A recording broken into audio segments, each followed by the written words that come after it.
as we've always talked about, that Jews by nature are not normal. I mean, we have to be a little bit meshuggah, and it's actually in the Torah, when Moses is talking to God, I mean, after the golden calf, and he keeps complaining, God says, this is a stubborn, stiff-necked people. Well, of course, they're stubborn, stiff-necked people. I mean, look at everything you made them do, God.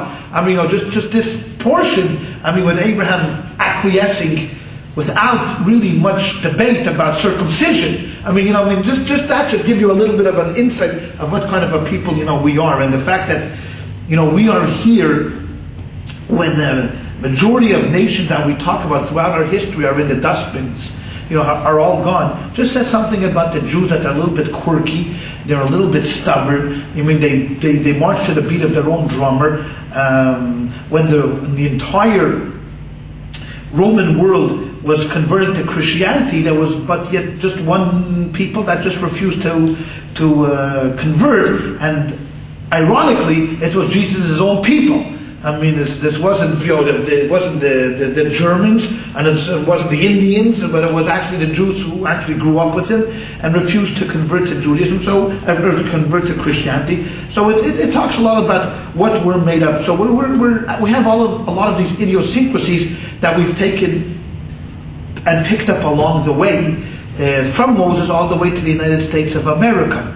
Now, with that being said, is on the flip side, we are experts in assimilation. I mean, we adapt like a chameleon to no matter where we are in the world. I mean, we're in Russia, we're Russians. If we're in Argentina, we're Argentinians.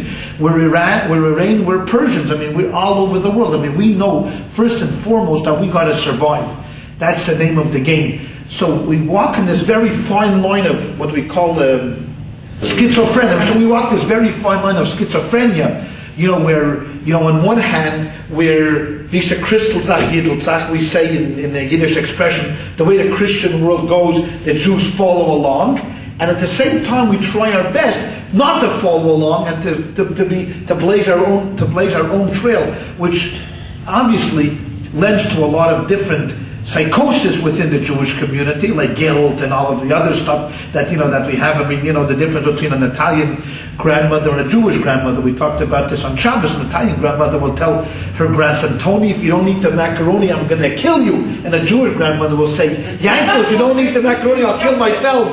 Right? I mean, so all of that stuff starts early on, and now we wonder why we have neurotic Jewish doctors.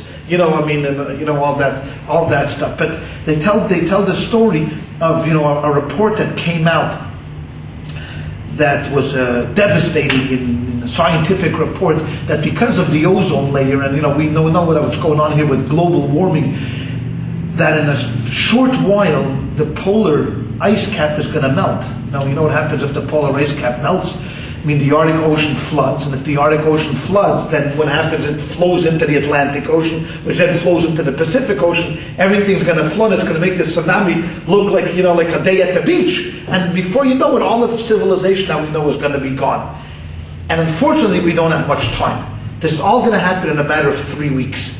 3 weeks! I mean, you got to be kidding. 3 weeks? Okay, so what do you do? So all of the nations in the world, are starting to think, what are you doing 3 weeks? So all the Catholics come to a major address by the Pope, and the Pope says, listen, fellas, we got 3 weeks to repent, and because we're going to see our Maker, we're going to stand in front of God in judgment, you better get your houses in order. And and all the Anglicans listen to a major address by the Archbishop of Canterbury, where he repeats basically the same message. We're all going to meet our Maker in 3 weeks. We just better take care of business. And of course, the imams out of Saudi Arabia, and the Ayatollahs in Persia, and all of the spiritual leaders in India, and the Jews get together in Jerusalem. I mean, like everybody else, and they're all standing there, and the little chief rabbi of Israel gets up and he says, brothers and sisters, we have 3 weeks how to learn to live underwater.